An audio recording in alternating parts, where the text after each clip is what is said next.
आरती की ददिया सास पहली बार शहर आई थी। उम्र के इस पड़ाव तक उन्होंने कभी अपना गांव नहीं छोड़ा था। अरे ओ शेखर की बहुरिया, जी दादी जी, तनिक चाय पिला दे बिटिया हमका। जी दादी जी, बस 1 मिनट में चाय ले लीजिए। अरे वाह, क्या बात है। हमारी बहुरिया तो चाय लिए हमरा रास्ता ही देख रही थी। बिटिया, हमरी चाय स्टील की गिलसिया में ही ला रही हो ना? जी दादी जी। अरे हम चाय पी लेंगे, जाओ तुम घड़ा लेकर पानी भर लो बिटिया, भोर हो गई है।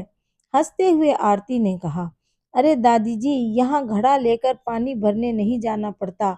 पानी बिजली की मोटर से ऊपर टैंक में चला जाता है।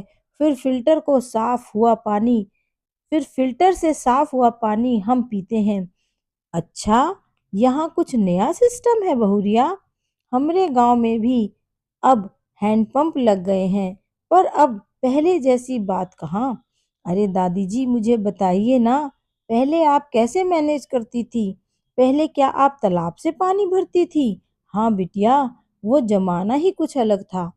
पहले हमरे गांव में कुआं नहीं था।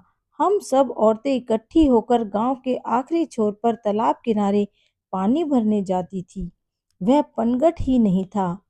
अब हम अब वह पनघट ही नहीं था। हम सब औरतों का मनपसंद स्थान हुआ करता था।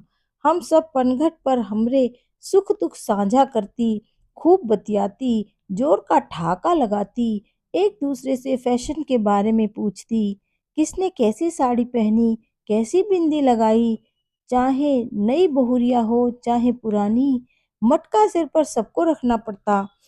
हमारी अम्मा कहा करती थी, जितना सदा हुआ मटका सर पर रखोगी, जीवन में उतना ही संतुलन बनाकर चल पाओगी। हम दो दो तीन तीन घड़े एक साथ सिर पर रख लेते थे। जानत हो बहुरिया, जब भी हम एक साथ पानी भरते और उसमें से कोई एक नहीं दिखता, तो फिर सब इकट्ठा होकर उसके घर पहुंचती। पता चल जाता कि फलानी भौजी आज बीमार है, तो सब मिलकर उसके घर का काम कर देती। और बहुरिया, कभी कभी जब आसपास कोई बड़ा बूढ़ा बुजुर्ग नहीं दिखता, तो छुपम छुपाई खेलते, रस्सी कूदते, कभी कभी बच्चों के कंचे चोरी से ले आते थे और फिर खूब कंचे खेलते।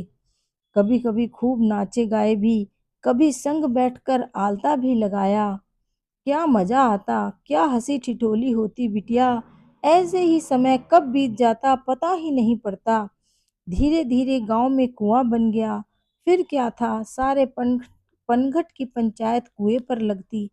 जैसे सब पनघट पर मिलते थे, वैसे ही सब कुएं पर मिलते।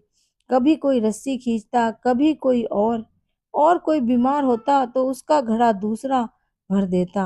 हमरे गांव के कुएं का पानी इतना मीठा और साफ था, पर अब वह बात कहाँ। अब वह पनघट वाली पंचायत सब खत्म हो गई है। हालांकि समय समय पर मिलना जुलना होता है, पर हमरे जमाने जैसी बात अब तो वहाँ भी नहीं है बिटिया। आज भी कभी कभी उस पनघट की सुनहरी यादों में खो जाती हूँ और अपनी उन सखियों को याद करती हूँ, जो उस पनघट पर हमेशा मेरे साथ रहा करती थी। पर अब मैं अकेली रह गई हूँ। आरती मंत्रमुग्ध सी दादी की यादों में शामिल, उनके संग आनंद का आलता लगाती, मानो उसी पनघट पर बैठी थी।